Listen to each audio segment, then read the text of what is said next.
కార్తీక మాసం సందర్భంగా కాకినాడ రాజాజీ స్ట్రీట్ లో గల బ్రహ్మకుమారి ఆశ్రమంలో అతిథులకు బ్రహ్మ భోజనం ఏర్పాటు చేయడం జరిగింది. సందర్భంగా శివలింగానికి మాల వేసి జ్యోతి వెలిగించి భక్తిభావాన్ని తెలియజేశారు.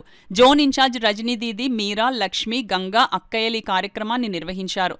ఈ కార్యక్రమంలో డాక్టర్ పివి కృష్ణంరాజు, మాజీ మంత్రి Chikkala Ramachandrarao, Sri Durga Somprasad charitable trust chairman Somprasad, traffic CI N Ramesh, two town sub inspector M Venkateswararao, doctor Venkatesh, doctor Suvarna, doctor Chowdary, BJP రాష్ట్ర నాయకులు పైడా వెంకటనారాయణ, జనసేన నాయకులు అడబాల సత్యనారాయణ, పుర ప్రముఖులు, భక్తులు పాల్గొన్నారు.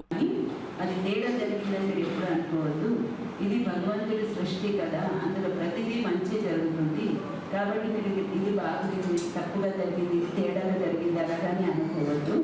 అన్నీ మంచికి ఏ జరుగుతాయో అన్నీ మంచిగా జరుగుతాయి, కళ్యాణమే జరుగుతాయి. కానీ మనకు ఆ సమయంలో అర్థం కాని కారణంగా చాలా అయోమయంగా ఉంటుంది. ఇదేంటి ఇలాగైంది, అదేంటి అలా జరిగింది, ఇది ఎందుకు ఇలా జరిగింది, అది ఎందుకు అలా జరిగిందని చాలా అయోమయంగా ఉంటుంది. కాసేపు మనసుని ప్రశాంతం చేసుకొని నా బాధ్యత భగవంతుడి చేతిలో ఉంది, ఆయన నా కోసం ఏం చేస్తారో అందులో ప్రతి దాంట్లో కళ్యాణమే ఉంది, మంచి ఉంది అని అర్థం చేసుకోండి. అర్థం చేసుకొని కామ్గా ఉండండి.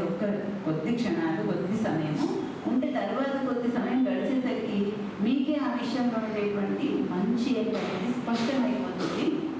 ఈరోజు మీరు ఎందుకు అవ్వాలి, మీరు ఎందుకు హైరాన్ అవ్వాలి అని పరమాత్మ చెప్తారు.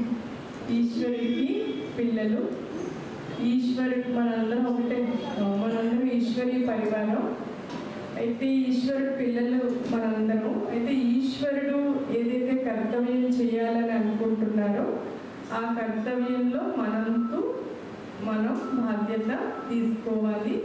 ఆయన కర్తవ్యంలో మనందరూ భాగస్వాములైతే అతి త్వరలో ఈ భూమి స్వర్గంగా దేవభూమిగా అయిపోతుంది. మానవులందరూ కోరుకున్నటువంటి సుఖము, శాంతి, ఆరోగ్యము, సంపద అన్నీ మళ్ళీ ఈ భారత భూమికి వచ్చేస్తాయన్నమాట. ఏది జరిగినా కూడా మీరు ఏమనుకోవాలంటే ఫస్ట్ బాబా ఇంటికి వెళ్ళాలి, బాబా ఏం చెప్తే అది చెయ్యాలి. ఆశ్రమం అంటే మనందరి ఇల్లు మాట.